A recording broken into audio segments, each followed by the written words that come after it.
Olá, pessoal. Queria inicialmente agradecer a oportunidade de estarmos aqui hoje nesse Revisa Enam, Revisa Júris edição Enam, terceira edição especificamente, em que nós vamos buscar aí eu, como professora de Direito Administrativo do Resolve a Júris, professora Flávia Monteiro, juíza de Direito do Tribunal de Justiça do Estado do Rio Grande do Sul, vou tentar colocar aí algumas informações relevantes para a preparação e a revisão nessa reta final para o Exame Nacional da Magistratura, que se avizinha aí. Estamos quase lá, chegando no dia 18 de maio de 2025, o próximo domingo, em que nós iremos tratar de algumas questões tidas como caras pela banca da Fundação Getúlio Vargas. Então,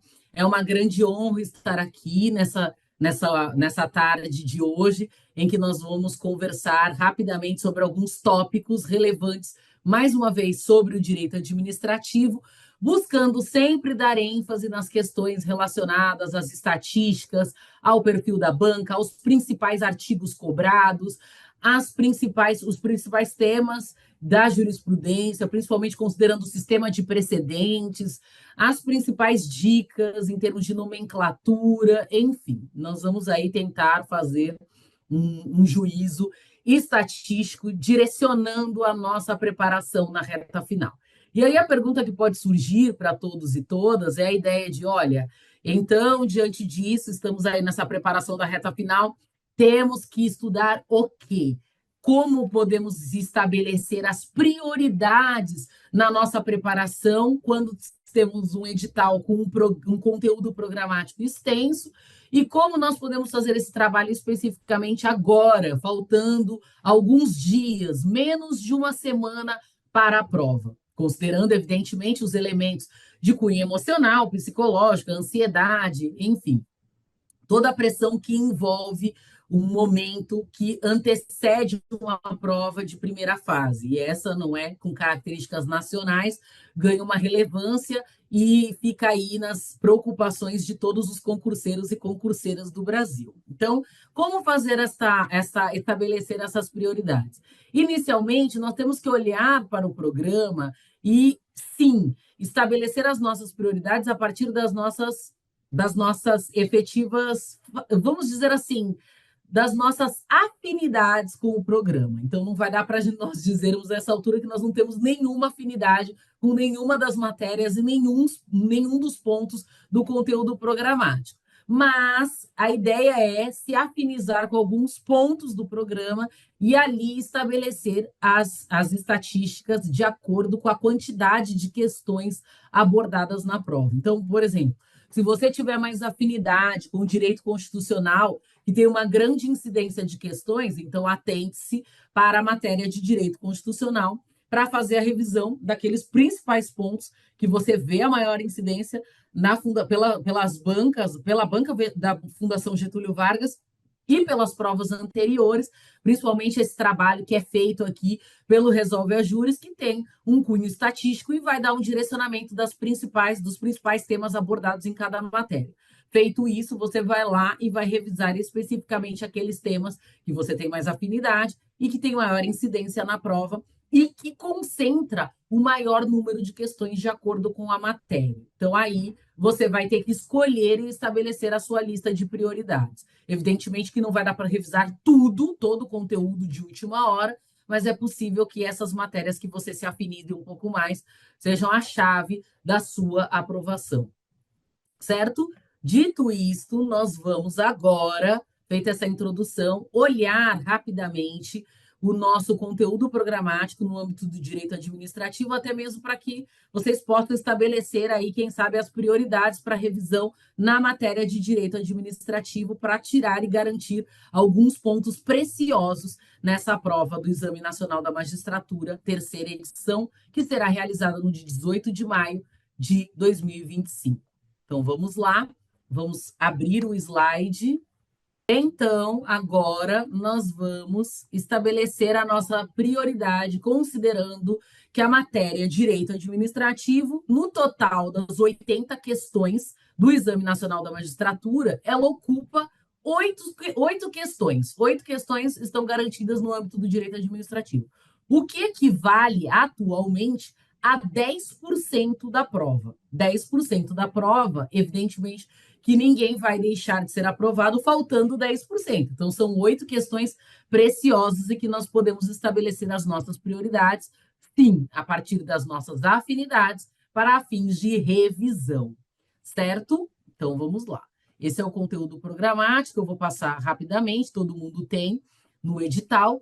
E assim, eu resolvi mais uma vez, conforme a última edição do Resolve a Júris, do Revisa Júris, da nossa preparação, eu justamente estabeleci algumas metas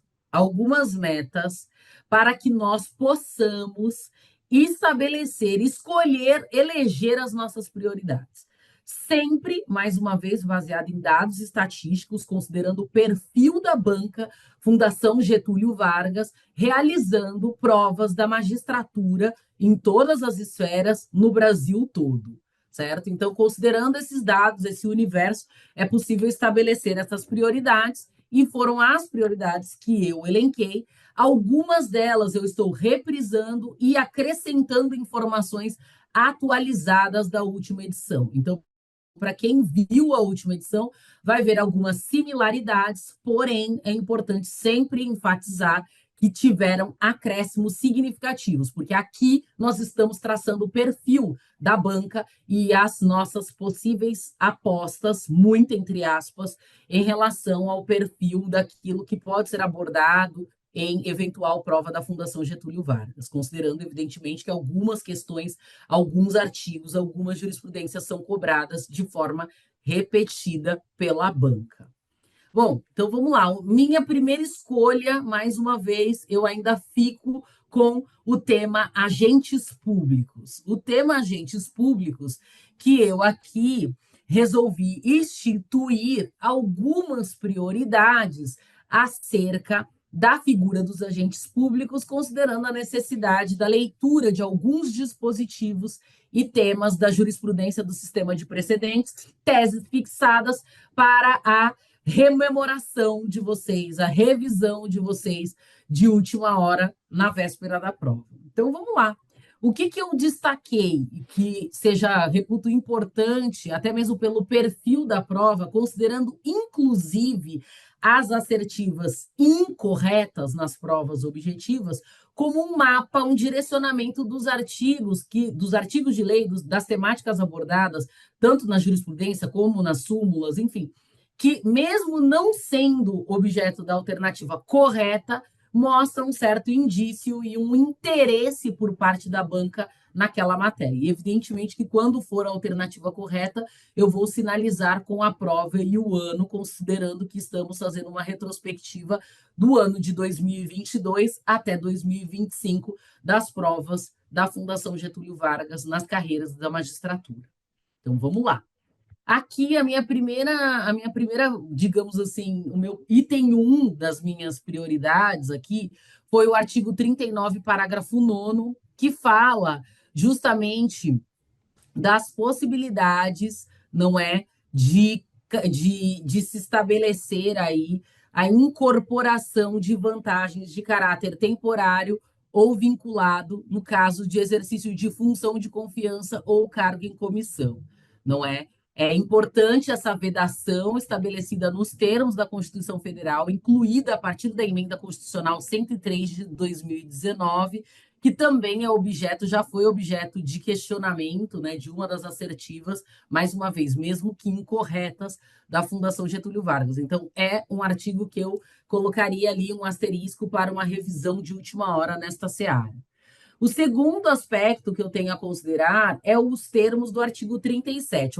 O artigo 37 ele é muito importante, não é, para o regime jurídico administrativo, tem essa natureza constitucional, estabelece os princípios que regem o regime jurídico administrativo, os princípios explícitos que estão ali no caput do 37. E nós temos que nos atentar também para uma questão muito importante, que são os incisos do artigo 37. Para mim, obviamente, a leitura do 37 na íntegra, com seus respectivos incisos, ela é obrigatória para fins de revisão. Ela tem algumas questões muito caras. Porém, eu destaco ainda alguns incisos. O inciso 10, que vai justamente falar sobre a necessidade da revisão geral e anual da remuneração dos servidores públicos, não é? Considerando os limites estabelecidos na legislação no parágrafo 4º do artigo 39. Um outro ponto muito importante para a nossa revisão, a ideia do inciso 15, que vai falar do subsídio e os vencimentos dos ocupantes de cargos em empregos públicos são irredutíveis, a irredutibilidade desses subsídios, desses vencimentos, e o que estamos ali, principalmente, são as ressalvas, as hipóteses em que esses subsídios e vencimentos poderão ser reduzidos. E são as hipóteses trazidas também, elencadas na Constituição. Geralmente, por algum tipo de contingenciamento, e eles vão numa escala, né? Primeiro os servidores não estáveis, depois os servidores estáveis, enfim. E aí, sucessivamente. É importantíssima a revisão dessas hipóteses para possivelmente estar aí enquadrada em alguma das modalidades de algum problema, envolvendo uma situação hipotética, que é bem comum a Fundação Getúlio Vargas explorar esse formato de questão. Embora no último Enem ela tenha inovado, tenha colocado, para além das situações hipotéticas, ainda colocou a combinação de assertivas, né? Aquela combinação de número 1, 2, 3 estão corretas, incorretas.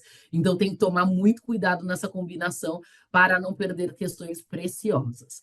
Então, continuando em relação ao artigo 37, inciso 16 da Constituição Federal, que versa sobre a acumulação remunerada de cargo, emprego ou função pública, e que tem as possibilidades narradas no próprio texto constitucional, as compatibilidades, né? 2 cargos de professor, um de professor e outro de técnico científico, 2 cargos ou empregos privativos de profissionais de saúde, com profissões regulamentadas. Isso tudo nós temos principalmente a ideia de que há a necessidade de compatibilidade de horários em relação a esse último inciso. E não necessariamente não se sujeita a um limite de 60 horas semanais. Não há essa limitação, porque a própria Constituição não prevê essa limitação. E se estiver numa carga horária superior, porém compatível, não seria possível admitir que fosse remunerada apenas 60 horas, porque seria uma possibilidade em que a pessoa estaria trabalhando de graça. Então, isso tudo está considerado, né, no âmbito do julgamento do RESP 1.746.784 e o RE 1.176.440, e fixada aí as respectivas teses em repercussão geral. Então, é muito importante nós termos essa ideia no âmbito do julgamento desses 2 RS, que não existe esse limite de 60 horas semanais, que já esteve aí considerado em provas da FGV em assertivas tidas como incorretas pela banca.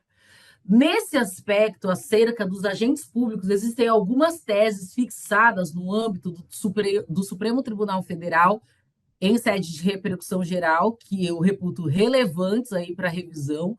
O tema 484, que fala sobre o artigo 39, parágrafo 9º, que versa especificamente sobre subsídio ser uma parcela única, porém não é incompatível com o pagamento de terço de férias e 13º salário. Isso, inclusive, foi matéria de questionamento numa prova do TJ Minas Gerais em 2024.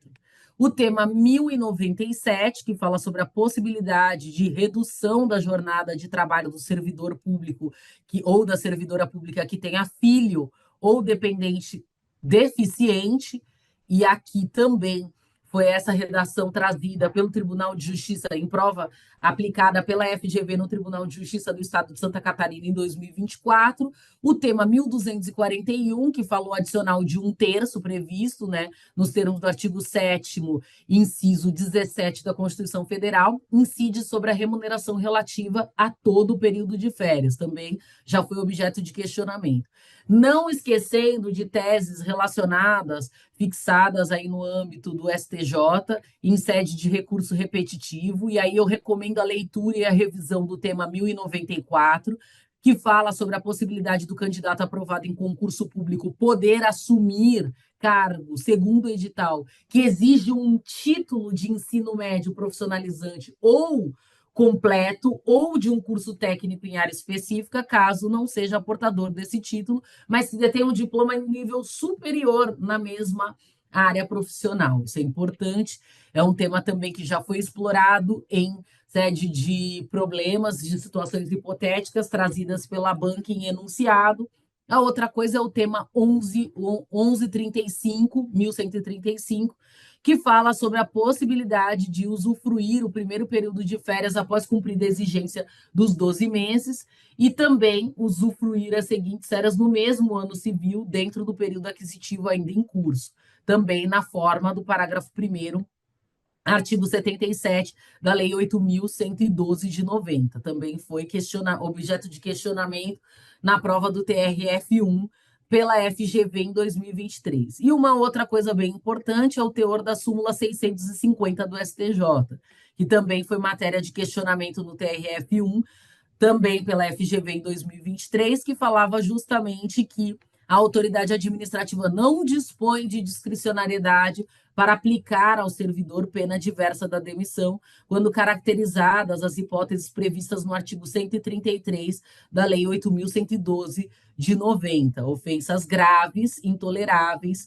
crimes contra a administração pública, improbidade administrativa e incontinência pública. Ele utilizou esse fundamento da súmula 650, também narrando uma situação hipotética de um servidor que praticou incontinência pública no âmbito da repartição. Então, cuidado com essas questões relacionadas aos agentes públicos. Vamos para o top 2 para nós conseguirmos avançar na nossa revisão. E aqui eu já começo com os temas, né? Mais uma vez, aquilo que nós colocamos como prioridade, principalmente na leitura no âmbito do direito administrativo, é justamente nós conseguirmos compreender que temos sim algumas questões afetas ao nosso sistema de precedentes, que é importantíssima a ideia de que todos e todas devem conhecer o teor desses julgados, e por essa razão tem sido devidamente explorado no âmbito das provas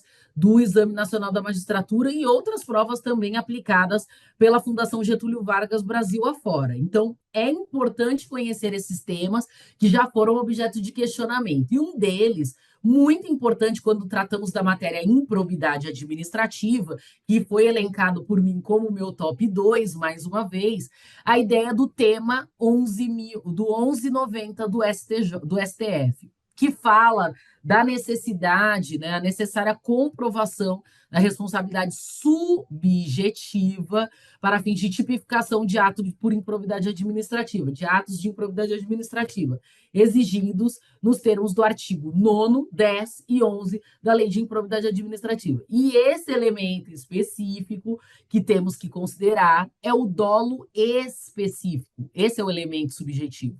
E ele fala, nos termos do item 2, que é a norma benéfica da Lei 14.230 de 2021, que revogou a modalidade culposa do ato de improbidade administrativa, é irretroativa, em virtude dos limites estabelecidos no artigo 5º, inciso 36, que é o inciso considerado aí pela doutrina, né, como o substrato da segurança jurídica, que não vai permitir a reanálise de ato jurídico perfeito, coisa julgada e direito adquirido, e também vai falar que não tem incidência em relação à eficácia da coisa julgada, não vai relativizar a coisa julgada. Então, se já teve um julgamento que transitou em julgado em relação à matéria que considerou uma hipótese de improbidade administrativa em sua modalidade culposa, vai ser isso e não vai ter aí retroatividade em razão do conglomerado da segurança jurídica, uma garantia constitucional prevista no âmbito dos incisos do artigo 5º da Constituição. Então, cuidado com isso, muito cuidado. Nem tampouco durante o processo de execução das penas e seus incidentes. Então, se já teve trânsito em julgado, já está aí na fase do cumprimento de sentença, não vai ter nenhuma interferência. Da mesma forma, foi pontuado que a nova Lei 14.230 de 2021 aplica-se aos atos de improbidade culposos praticados na vigência do texto anterior, porém, sem condenação transitada em julgado. Então, a marca divisória teve trânsito em julgado com o advento da lei? Não teve. Aí vai determinar se vai ser aquela imputação vai ser considerada como nos termos da lei nova ou da lei velha. E aqui, mais uma vez, a questão do novo regime prescricional previsto nos termos da alteração trazida pela Lei 14.230 de 2021. E ele fala justamente que é irretroativo, aplicando-se os novos marcos temporais a partir da publicação da lei. Inclusive, isso já foi matéria de questionamento lá no TJ Espírito Santo, pela FGV em 2023.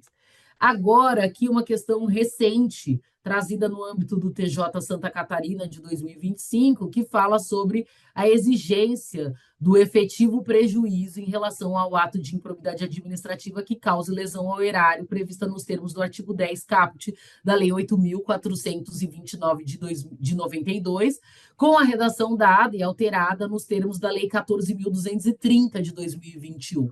Isso é muito importante aqui, porque se aplica aos processos que ainda estão em curso e compatibilizando com o julgamento trazido no âmbito do tema 1190, é justamente se não tem o trânsito em julgado, né? Se não formou a coisa julgada, não tem problema nenhum, é possível aplicar com o processo ainda em curso a exigência do efetivo prejuízo. Então, aqui está o questionamento. O tema também, por sua vez, 1213 do STJ, ele fala sobre a indisponibilidade de bens quando há solidariedade entre os corréus no âmbito da ação de improbidade administrativa, de modo que a constrição deve recair sobre os bens de todos, não é? De todos os réus, sem divisão em cota parte, limitando-se à somatória da medida ao quantum determinado pelo juízo, sendo defeso o bloqueio correspondente ao débito total em relação a cada um. Então, vai somando um pouquinho de cada a indisponibilidade até chegar ao teto, certo? E não necessariamente aí uma divisão, sem divisão específica de cota parte, só para garantir aí o juízo e a reparação final do dano integral. Então, vamos lá.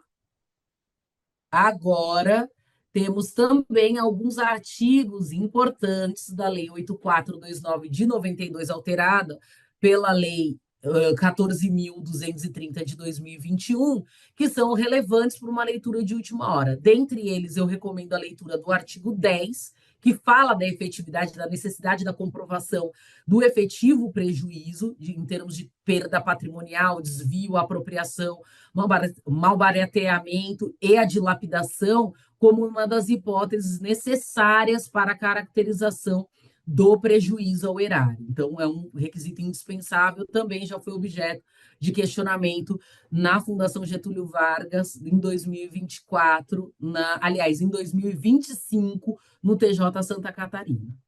O artigo 16 também recomenda a leitura para revisão, que fala sobre a ideia da constrição em valores desiguais, que compatibiliza com aquele entendimento anterior que nós colocamos no âmbito do STJ, o tema lido anteriormente, e vai falar dessa possibilidade. Isso, inclusive, foi cobrado no último ENAM, agora no final de 2024. A questão envolvendo a indisponibilidade de bens também é bastante cara e fácil de ser explorada quando nós estamos falando em problemas, situações hipotéticas, e fala realmente dos requisitos que devem ser verificados, né, para fins de pedido de indisponibilidade, que será deferido quando estiver diante, vai ser deferido apenas mediante a demonstração, no caso concreto, de perigo de dano irreparável ou de risco ao resultado útil ao processo, desde que o juízo se convença da probabilidade da ocorrência dos atos descritos e ainda com fundamento nos respectivos elementos da instrução. Então, tem que ter um mínimo de lastro probatório após a oitiva do réu em 5 dias. Então, é importantíssimo esse dispositivo, recomendo expressivamente a leitura. Ainda recomendo a leitura do artigo 17, C, que fala sobre o litisconsórcio passivo e a condenação, né, em relação aos limites, vedada qualquer solidariedade.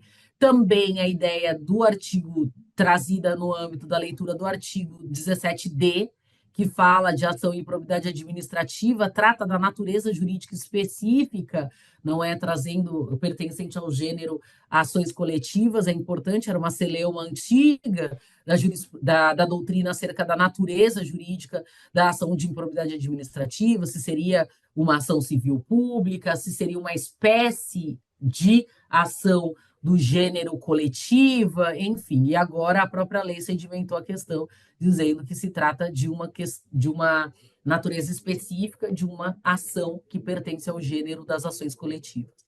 Outra coisa que também já foi objeto de abordagem pela FGV, o artigo 18, parágrafo 14, que fala da possibilidade, autoriza o parcelamento, né, uma faculdade do juízo parcelar em até 48 parcelas mensais corrigidas monetariamente o débito resultante da condenação pela prática de improbidade administrativa, desde que o réu demonstre incapacidade financeira de saldar imediatamente a dívida, né, o prejuízo, reparar o dano integralmente, que é a preocupação e o objetivo, um dos principais objetivos no âmbito da ação de improbidade administrativa. Recomendo também a leitura do artigo 20, parágrafo 2º, que fala das possibilidades de afastamento de servidores públicos no exercício de cargo, de emprego e de função, não é? Sem prejuízo da remuneração, quando a medida for necessária para fins de instrução processual ou para evitar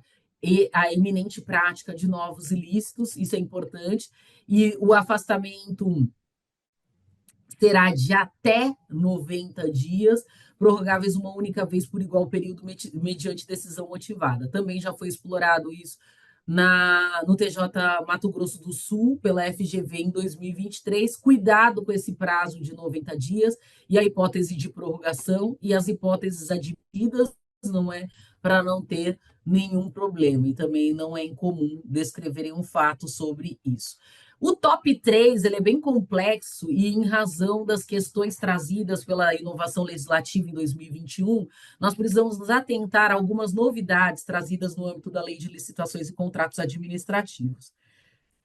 E aqui, especificamente, eu recomendo a leitura de alguns dispositivos da Lei 14.133 de 2021, que são importantíssimos, principalmente aqueles dispositivos que trazem novidades. Olha, aquele tipo de modalidade de licitação que nunca se ouviu falar antes na história. E agora estão previstos, essas novas modalidades estão previstas expressamente no novo texto. Então, evidentemente que a chance de abordagem, de questionamento, é muito maior do que nas outras modalidades. Então, aqui eu elenco, né, também no âmbito das minhas prioridades, recomendo a leitura do artigo 6º da Lei 14.133.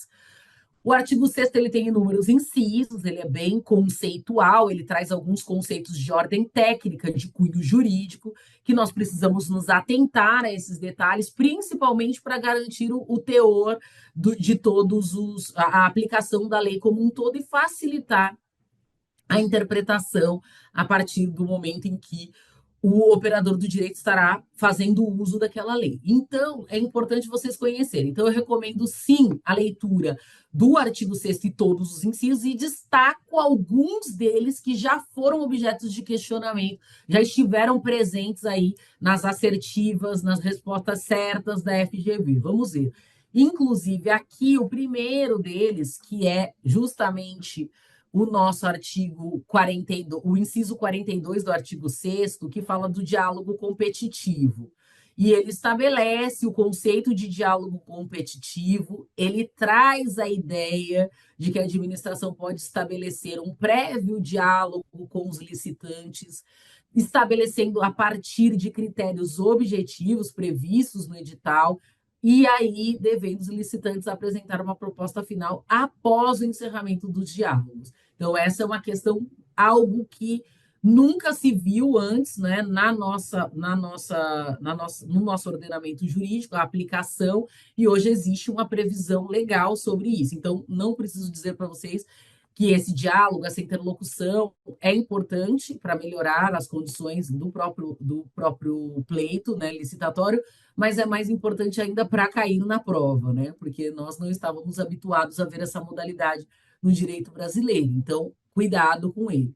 O credenciamento e a ideia de um chamamento público, né, um processo administrativo de chamamento público para a administração, convoca interessados na prestação de serviços públicos ou fornecimento de bens, preenchendo necessariamente alguns requisitos, e desde que se credenciem no órgão ou entidade para executar o objeto quando convocados. Também já foi objeto de cobrança lá no TRF1 pela FGV em 2023. E em 2025, no TJ Sergipe, a FGV trouxe a mescla em uma das questões entre a ideia de sobrepreço e a ideia de superfaturamento, né? Fazendo meio que uma confusão entre os dois institutos. Então, vale a pena a leitura do inciso 56 e do inciso 57, que trazem especificamente esses conceitos. E o sobrepreço, ele tem a ideia de um valor expressivamente superior ao preços referenciais de mercado, né, seja de um item ou considerando a licitação no seu preço, no seu valor global. E o superfaturamento, ele fala especificamente de um dano provocado ao patrimônio. Engraçado, curioso dizer que o senso comum dizia, não, na verdade, o superfaturamento era algo quando nós estaríamos ali inflando aquele preço, hipervalorizando aquele preço. Então, cuidado com essa terminologia extremamente técnica e que não pode ser usada de forma inadequada, e por essa razão a lei elenca ali nos termos do artigo 6º, e já explorou isso em prova.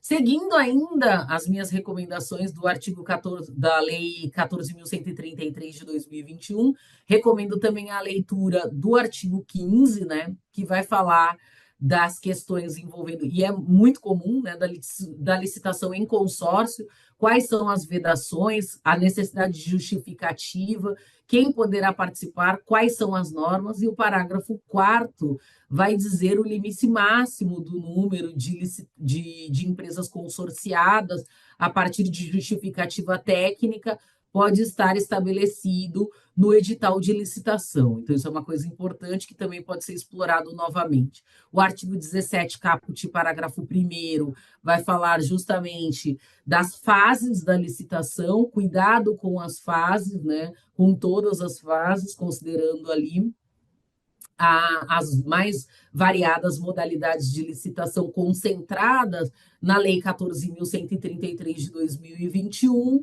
O parágrafo 1º, especificamente, ele vai falar que os benefícios decorrentes de anteceder alguma fase, a troca desse procedimento, não é? Deve estar expressamente previsto no edital com motivação, então qualquer mudança é importante que esteja prevista no edital expressamente. A ideia da administração poder exigir certificado por organização independente, né, acreditada aí ao Unimetro, como condição para aceitação nas modalidades de estudos, anteprojetos, projetos básicos, projetos executivos, conclusão de fases ou de objeto do contrato. Então, são formas de certificar que em cada etapa da licitação poderá se cumprir aí algumas exigências estabelecidas por instituições, organizações independentes, porém que tenham as credenciais trazidas pelo Instituto Nacional de metrologia, qualidade e tecnologia, o Inmetro. Então, cuidado também com isso.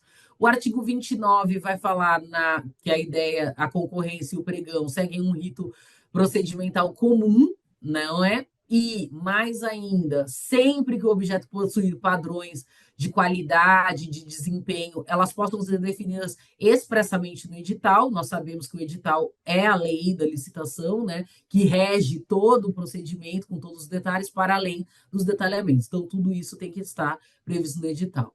Aí tem uma exceção, o pregão não se aplica às contratações de serviços técnicos especializados de natureza predominantemente intelectual e de obras e serviços de engenharia, exceto os serviços de engenharia que trata a lei. Então, cuidado aqui em relação à exceção, embora tenham o mesmo procedimento, não tenham o mesmo objeto.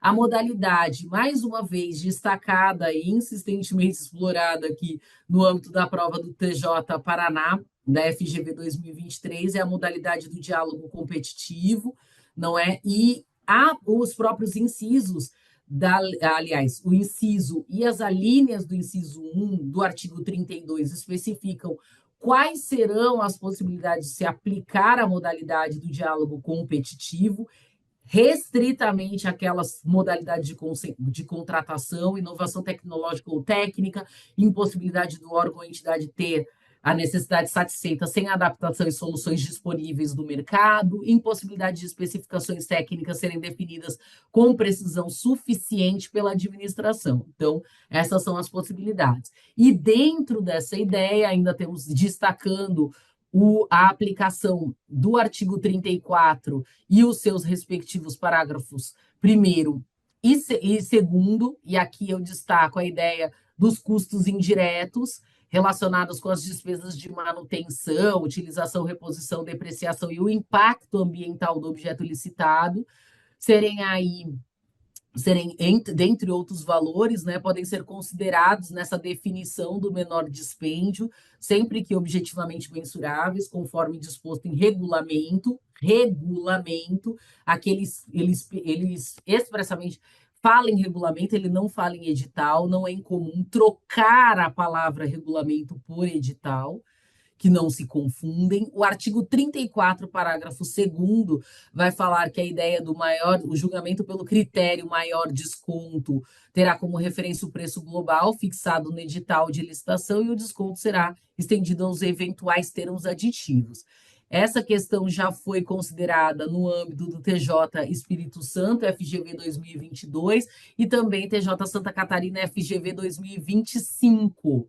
E ali, mais uma vez, o artigo 37, inciso 1 da Lei 14.133 de 2021, vai dispor sobre a questão, o critério de julgamento, melhor técnica e preço para ser realizado para fins de verificação da capacidade e experiência do licitante, comprovada por meio de apresentação de atestados de obra, produtos ou serviços previamente realizados. Então, cuidado que isso pode ser utilizado também, não é, deverá ser utilizado também para fazer o julgamento pelo método melhor técnica e por técnica e preço.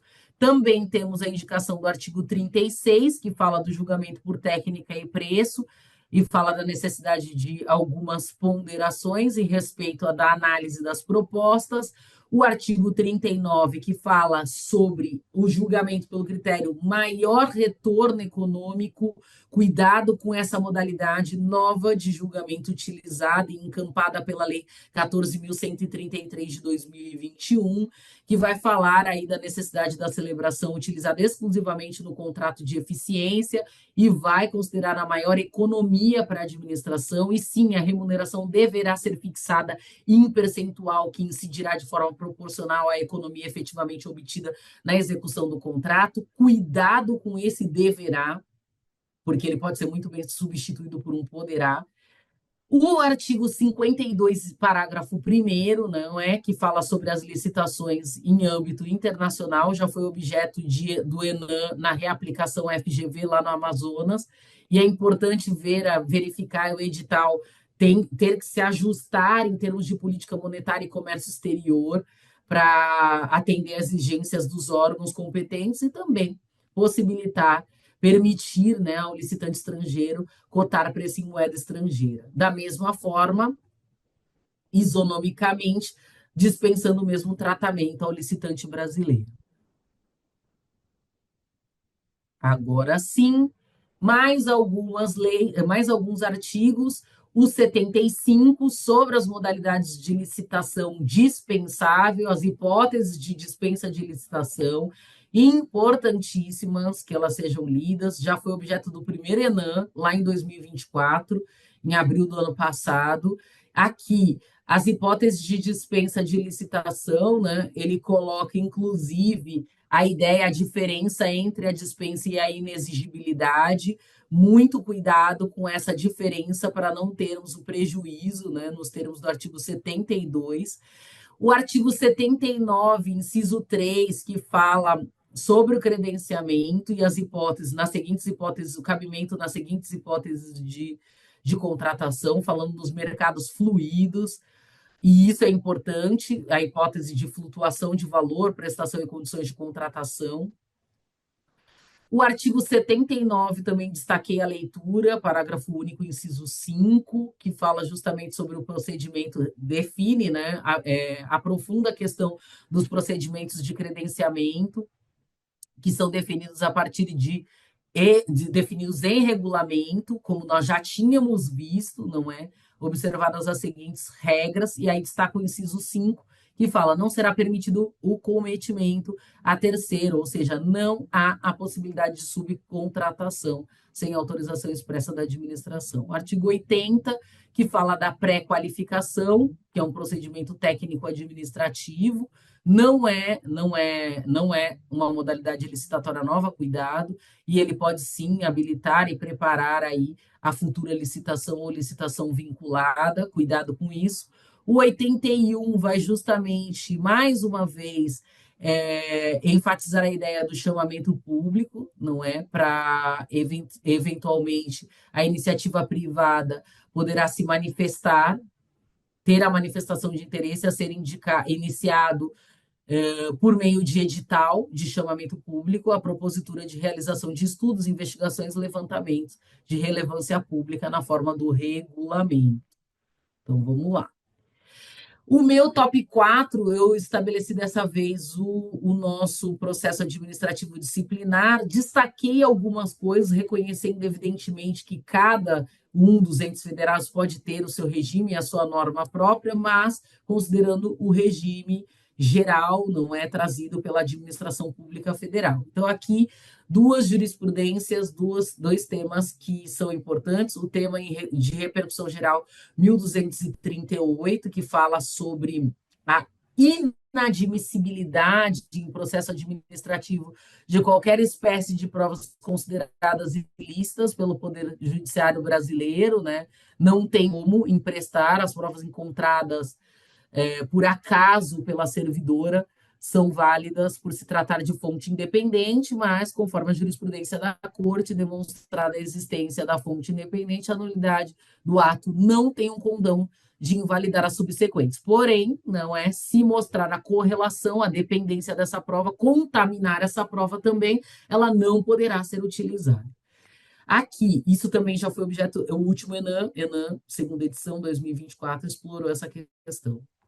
Aqui, uma outra questão também explorada no TJ Santa Catarina de 2025. Eu cismei, né? Toda vez que eu coloquei TJ Santa Catarina ali, eu coloquei 2024, mas é 2025. Eu vou fazer as devidas retificações quando nós formos apresentar o material para vocês, que ficará disponível.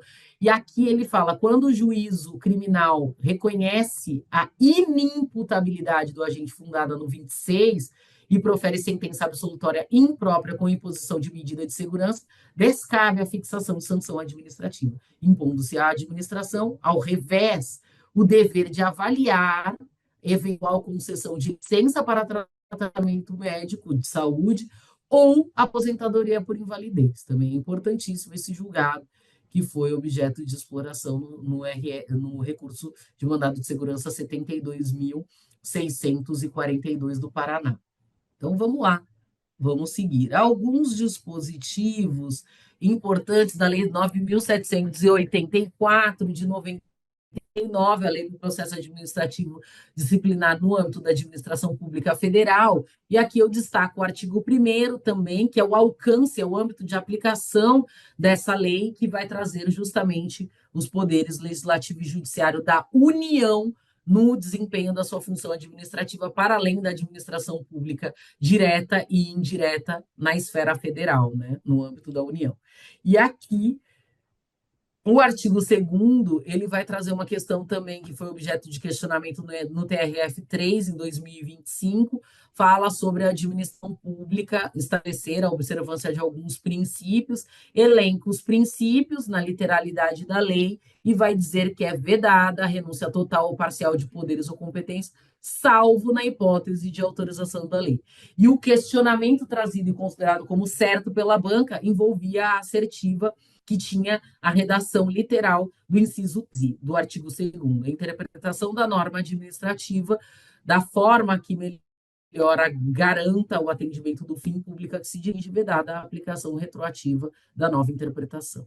O artigo 65 também é uma possibilidade de revisão. Os processos administrativos que resultem em sanções poderão ser revistos a qualquer tempo, a pedido ou de ofício, quando surgirem fatos novos ou circunstâncias relevantes suscetíveis de justificar a inadequação da sanção aplicada. Cuidado com esse a qualquer tempo, né? Porque de repente alguém pode ir ali e se limitar a colocar um prazo de 5 anos para fundi-los em relação ao teor de outros dispositivos aplicáveis à administração pública.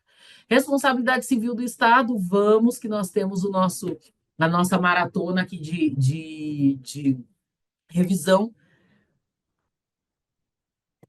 E a temática da responsabilidade civil, ela é muito cara, ela é muito importante e dá para fazer inúmeros questionamentos na hipótese de situações hipotéticas, que é muito comum nós verificarmos esse lugar quando estamos diante da FGV. Então, vamos lá. Uma das coisas que nós precisamos entender, né? Mais uma parte mais doutrinária, trazida a partir dos questionamentos, e uma delas é a ideia da caracterização da responsabilidade civil objetiva do Estado, segundo a teoria do risco administrativo, quais são os requisitos? A conduta, o dano e o nexo de causalidade. A conduta compreende tanto os atos lícitos quanto os ilícitos, consoantes o entendimento do STJ. O nexo de causalidade também é o que linka, né, o liame, e também avisa-se, segundo a doutrina, que a teoria da causalidade adequada foi adotada. Isso tudo para dizer que, na hipótese de culpa exclusiva da vítima, caso fortuito ou força maior ou fato de terceiro, rompe o nexo de causalidade. Isso é objeto do RESP 866.450, que foi objeto de questionamento também no âmbito do Tribunal de Justiça do Estado de Minas Gerais, pela FGV em 2022. As hipóteses que afastam o dever de indenizar é a culpa exclusiva da vítima, e nós sabemos também que a culpa concorrente vai mitigar no sistema, né? Lembrando que o sistema de compensação de culpas no âmbito do direito privado, ele possibilita atenuar o dever de reparar, não é? Então, isso é importante. Em caso de omissão do Estado, entende-se, tem uma questão muito polêmica aqui, que também é recorrentemente explorada pela Fundação Getúlio Vargas, que é a questão do caso da omissão do Estado, né, que gera que tipo de responsabilidade. Alguns vão dizer, no âmbito, inclusive, da jurisprudência, uma divergência aí, que fala que a responsabilidade ainda assim é subjetiva e há necessidade da demonstração da culpa administrativa, para que seja efetivamente garantido aí o requisito da responsabilidade subjetiva. Agora, que adota, então, a teoria da culpa do serviço ou culpa anônima, pois a responsabilidade surge da falta ou da falha da prestação de serviço, não sendo necessário identificar o agente ou a culpa específica. Então, aqui só cabe a responsabilização caso seja obrigado a impedir o dano. E está aqui o agravo regimental no RESP 1.345.620 do Rio Grande do Sul. E depois, nós temos o tema de repercussão geral. Aliás, deixa eu só retomar aqui. E é uma coisa importante, isso é uma divergência, porque há jurisprudência do STF que vai dizer não, não é, a omissão não é o caso de responsabilidade subjetiva, porque a própria Constituição não faz essa distinção. Então, não cabe ao intérprete fazê-lo. Então, só vai caber a responsabilidade de natureza objetiva quando estivermos diante do dever específico de agir. Então, é essa a divergência que tem. E não preciso dizer que, mesmo com todas essas divergências, infelizmente, ainda é questionada em prova.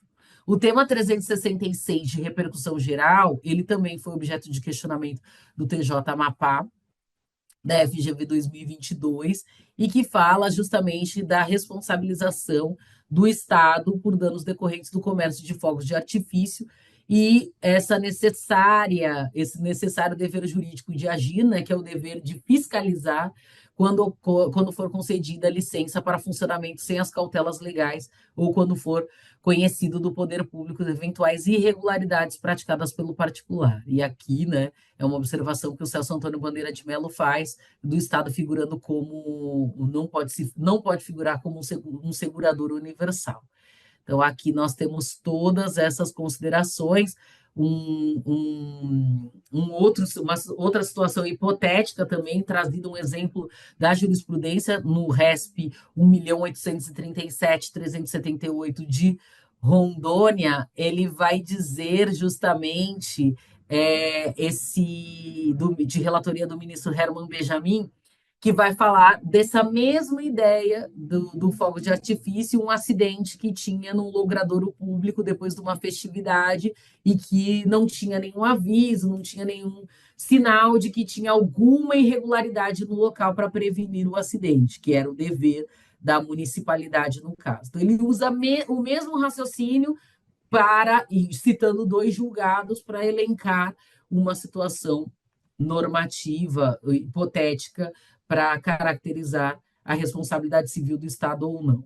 O tema 130, que fala sobre a responsabilidade objetiva do Estado por crime praticado por pessoa foragida do sistema prisional, quando não demonstrada o nexo de causalidade entre o momento da fuga e a conduta praticada, afastando assim a responsabilidade civil do Estado. O tema 362, que fala justamente da ideia do foragido, que também já foi explorado no ENAM, Fundação Getúlio Vargas, na primeira edição, e o tema 777, que fala da responsabilidade objetiva dos tabeliães e registradores oficiais no exercício das suas funções quando eles causem dano, não é? Nos casos de dolo ou culpa, sob pena de improbidade administrativa. Então, a ideia, né, assentado o dever de regresso contra o responsável sempre. E o tema 940 do dispositivo, nos termos do 37, parágrafo 6º, da Constituição Federal, que vai falar sobre as ações praticadas, causadas os prejuízos pelos agentes públicos, certo? E a necessidade do ajuizamento contra o Estado ou pessoa jurídica de direito privado prestadora de serviço público, sendo parte ilegítima o autor, não é? A necessidade da teoria da dupla proteção, e isso também já foi explorado pela FGV em 2022 no TJ Santa Catarina. Ainda alguns dispositivos que recomendo a leitura sobre responsabilidade civil, o artigo 5º, né? Inciso 20, aliás, o inciso 75, que vai falar do erro judiciário, o artigo 37 da Constituição Federal, o parágrafo 6º, que é o grande clássico, né, que consagra a ideia da responsabilidade objetiva, salvo as pessoas de direito privado com intervenção econômica, que serão afetas aí e responsabilizadas no âmbito da responsabilidade subjetiva. E aqui, para a caracterização da responsabilidade civil, os requisitos mínimos, em caso de ação administrativa, a responsabilidade será apenas subjetiva. Então, é importante a ideia do separação, né, da ideia do nexo de causalidade entre o dano e a omissão administrativa. Aqui nós temos aquilo que nós já colocamos, antecipamos, a responsabilidade objetiva nos atos comissivos de ação, nos atos omissivos, nós temos entendimento que vai ser, mesmo por omissão, vai ser a responsabilidade objetiva quando estivermos diante de um dever geral específico de agir. Então, não é nada além disso. O princípio da responsabilidade objetiva se reveste de caráter absoluto, uma vez que não admite o abrandamento nem mesmo a exclusão da responsabilidade civil do Estado. Agora, em relação à responsabilidade civil com base na teoria do risco integral, é aquela em que não vai ser admitida nenhuma causa excludente da responsabilidade civil do Estado, e por essa razão não é possível a relativização. E ali nós estamos diante das hipóteses de acidente nuclear e de dano ambiental, nos termos da Constituição Federal. E não vão ser admitidas nenhuma das hipóteses excludentes do nexo de causalidade, como a culpa exclusiva da vítima, os fatos praticados por terceiro e o caso fortuito e força maior. Vamos lá para o nosso top 6, o controle da atividade administrativa. Aqui eu tenho algumas coisas e coloco de cara, né, a necessidade da leitura de alguns artigos da Lei Anticorrupção para a nossa revisão, a Lei 12.846 de 2013, o artigo 3º, parágrafo 2º, que fala da responsabilidade, né, dos dirigentes e administradores pelos atos ilícitos na medida da sua culpabilidade. O artigo 3º também, que fala da responsabilização da pessoa jurídica e a possibilidade da responsabilização individual dos seus dirigentes e administradores.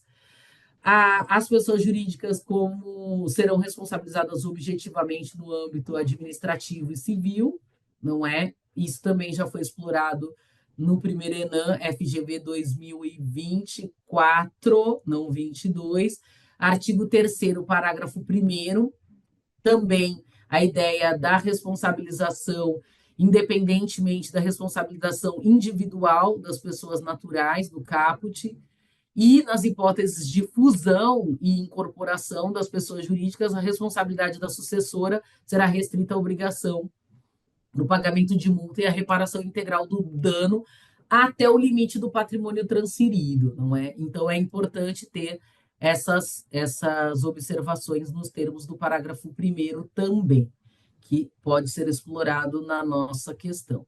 O artigo 71, não é, que fala do auxílio do Tribunal de Contas no momento de auxiliar na prestação de contas, e dizendo expressamente que não tem característica de subordinação ao Congresso Nacional, apesar de exercer o controle externo, e ele fala justamente que ele não tem competência em matéria de punição penal. Então, também aqui no âmbito do STF, no mandado de segurança 35.410 e no 25.888. Então, é importante colocar. O tema 698, que nós podemos utilizar aqui como base, que fala da intervenção do Poder Judiciário em políticas públicas para a realização de direitos fundamentais, fala justamente que não interfere no princípio da separação de poderes, não é? A atuação, o ativismo judicial para a implementação de políticas públicas no âmbito de realização de direitos fundamentais. Que estamos diante desse julgado que fala em repercussão geral no informativo 1101 de 30 de junho. É importante nós termos isso em mente. E, mais uma vez, a súmula 347, que fala sobre o Tribunal de Contas especificamente, no exercício de suas atribuições, pode apreciar a constitucionalidade dos atos e do poder público. E também já foi explorado pela FGV, o teor dessa súmula, no ENAM, primeira edição 2024.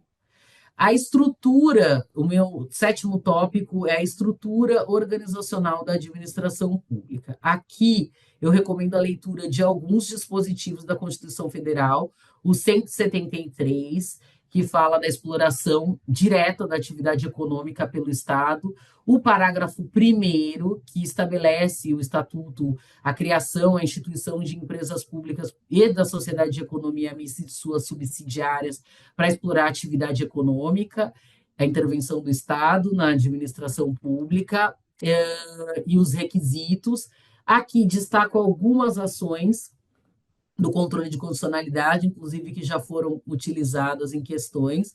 Aqui, a fundação pouco importando a espécie de serviço a serem prestados é pessoa jurídica de direito privado, sendo possível a criação mediante lei ordinária e a regência pela consolidação de lei, pela CLT da relação jurídica mantida com o prestador de serviço. Então, isso também já foi objeto de questionamento no TRF1 em 2023. A ADI 4.197 do Sergipe, ela é constitucional, fala sobre a constitucionalidade e a constituição da Fundação Pública de Direito Privado para a prestação de serviço público de saúde. E a súmula 517 do STJ, que fala sobre os honorários advocatícios no cumprimento de sentença, depois escoado o prazo para pagamento, ela também já foi utilizada.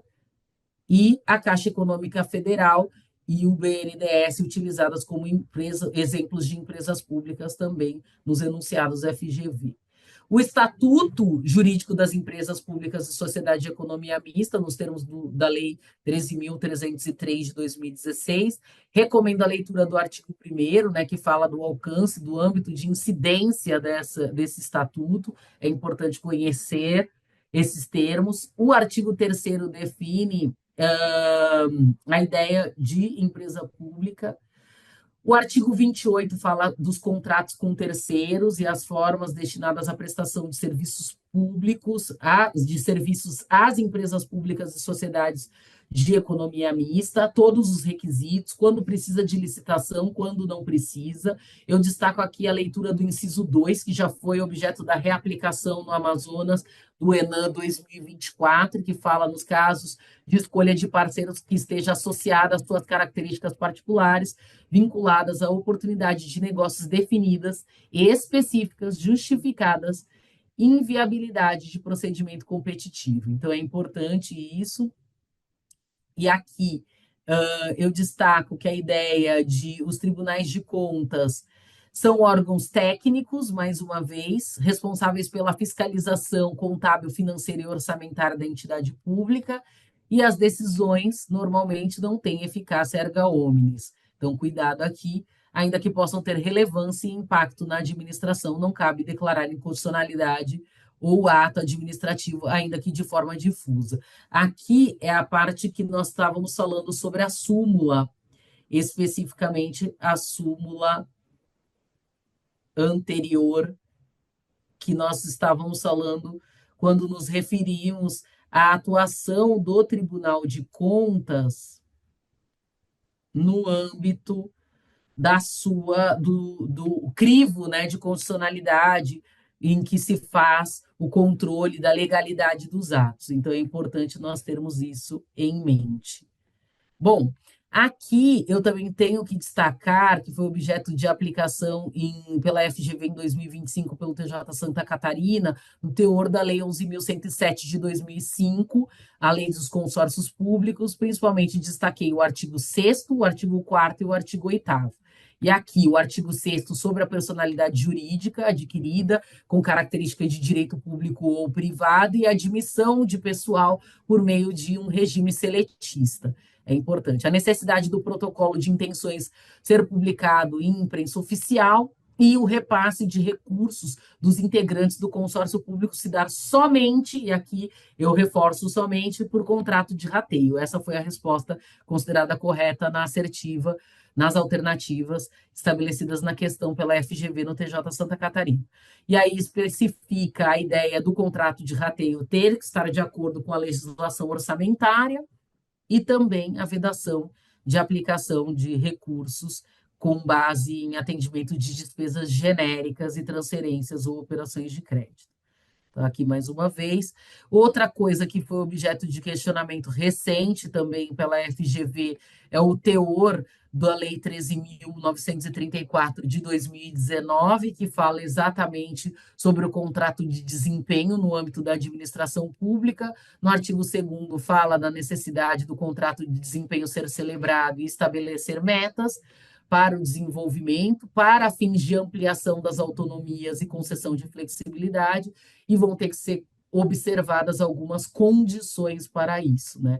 além do cumprimento das metas. Então, é importante essa terminologia para o exercício e a qualificação de empresa, aliás, de autarquias, para ampliar essa sua autonomia, principalmente de cunho financeiro, organizacional, por meio de qualificá-las na condição de agências executivas. Agora, aqui no top 8, destaco a regulação econômico-social, e aqui também continuo com a Lei 13.000, cito a Lei 13.848 de 2019, que também vai falar sobre as agências reguladoras e vai falar da natureza especial e a ausência, principalmente a ausência de tutela e subordinação hierárquica pela autonomia funcional, decisória e administrativa e financeira, que está nos termos do artigo 3º, isso já foi objeto de questionamento na reaplicação em 2024, também falando da autonomia das agências reguladoras, da autonomia administrativa, não é?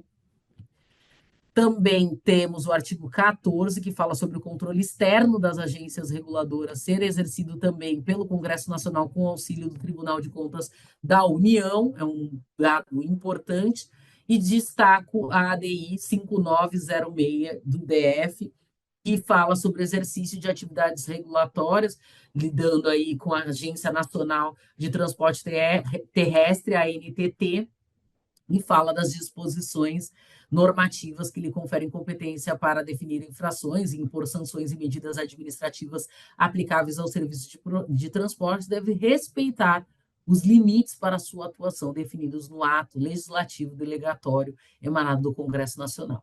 Isso também foi objeto de questionamento pela FGV em 2023 no TRF1. Destaco mais ainda a respeito da regulação das agências reguladoras, o artigo 29, que fala justamente sobre o exercício das competências de duas ou mais agências reguladoras que poderão editar atos normativos conjuntos, dispondo de matérias que envolvam agentes econômicos e a regulação setorial. O artigo 2º, o parágrafo 2º do mesmo artigo 29, fala a respeito desses atos conjuntos e eles devem conter normas de fiscalização e de execução e prever mecanismos de solução de controvérsias decorrentes de sua aplicação, podendo admitir aí a mediação. Então, é mais uma vez a aplicação da justiça multiportas no âmbito da administração pública. Também foi objeto de questionamento no ENAM 24, de 2024, na segunda edição.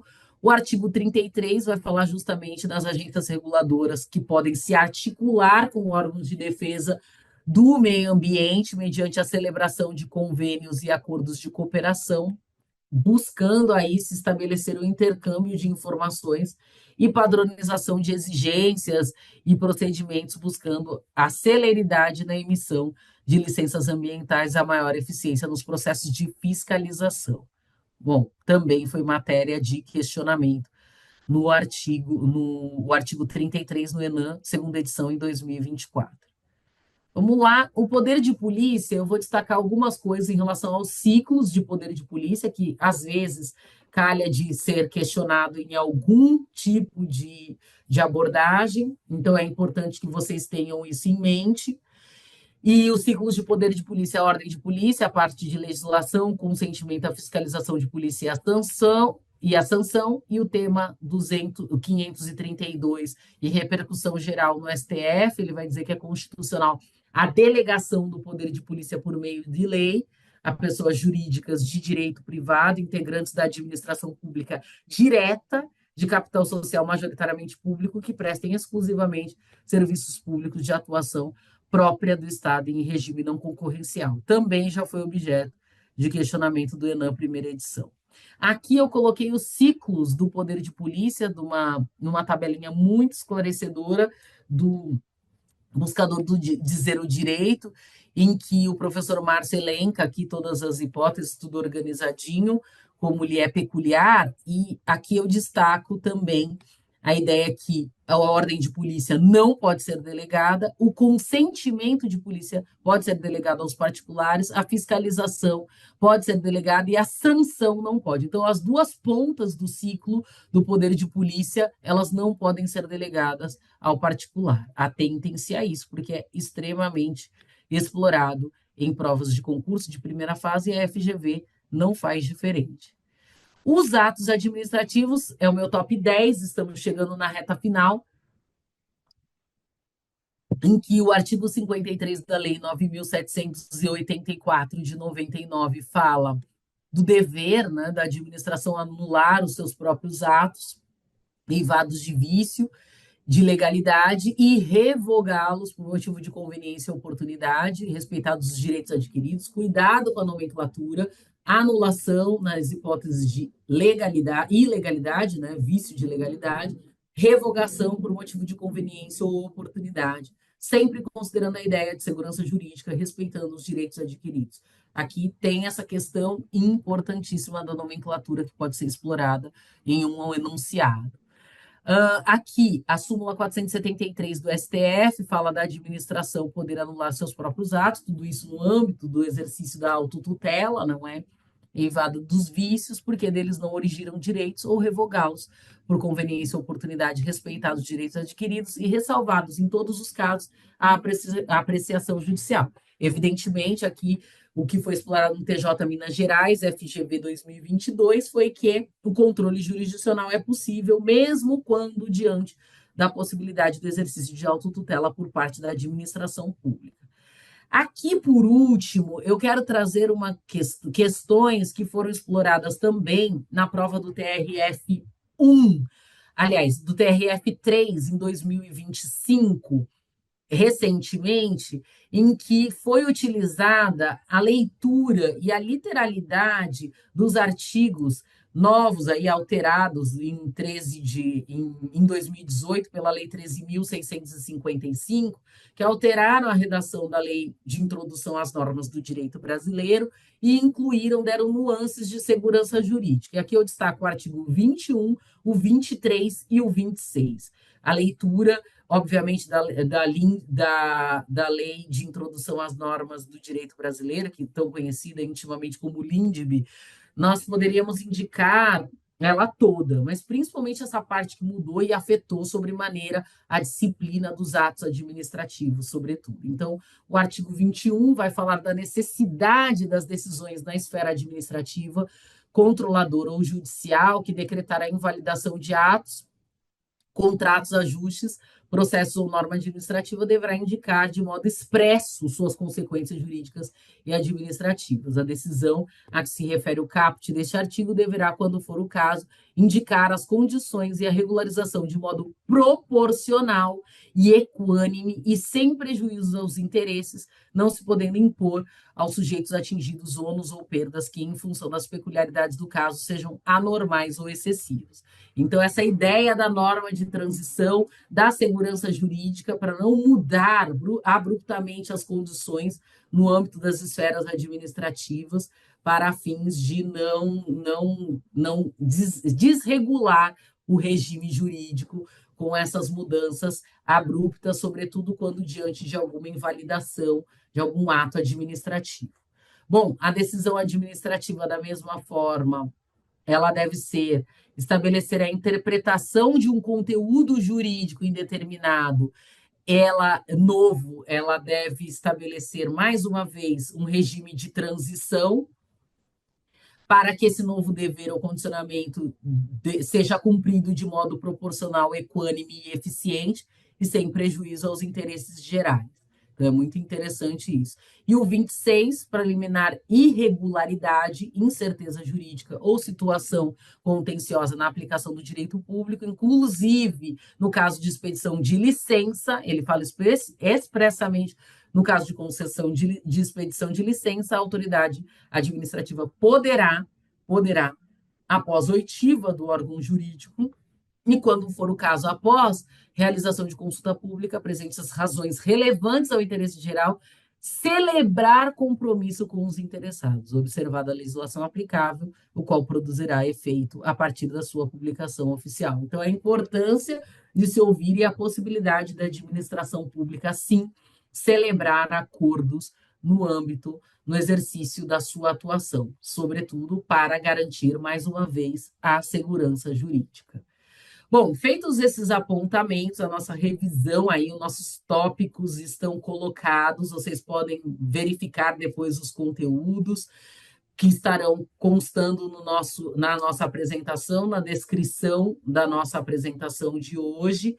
E é importantíssimo que vocês tenham consciência, tranquilidade para fazer uma boa prova no domingo. Nós estamos à disposição para eventuais dúvidas, questionamentos, contribuições que nós possamos fazer a vocês nesse momento de reta final, nesse momento que vocês precisam acreditar no processo, em tudo que foi feito em prol da preparação de vocês, e nós estamos à disposição. O curso Resolve a Júris é um curso que está se consagrando no mercado como uma alternativa eficiente na preparação na preparação do Exame Nacional da Magistratura, que é uma realidade para todos e todas, e nós estamos aqui dispostos a apoiá-los naquilo que for necessário, sobretudo no que concerne a uma preparação robusta, direcionada com base em estatísticas, dados, e que possa realmente levar aí à aprovação de todos e todas, certo? Estou na torcida, desejo uma excelente prova, façam a prova com tranquilidade, consciência, e com certeza o resultado será positivo. Certo? Estamos aqui na torcida, mais uma vez agradecer a equipe técnica e a equipe pedagógica da Escola da Júris e encerro minha participação neste módulo e nessa revisão da terceira edição do Exame Nacional da Magistratura. Muito obrigada e até a próxima.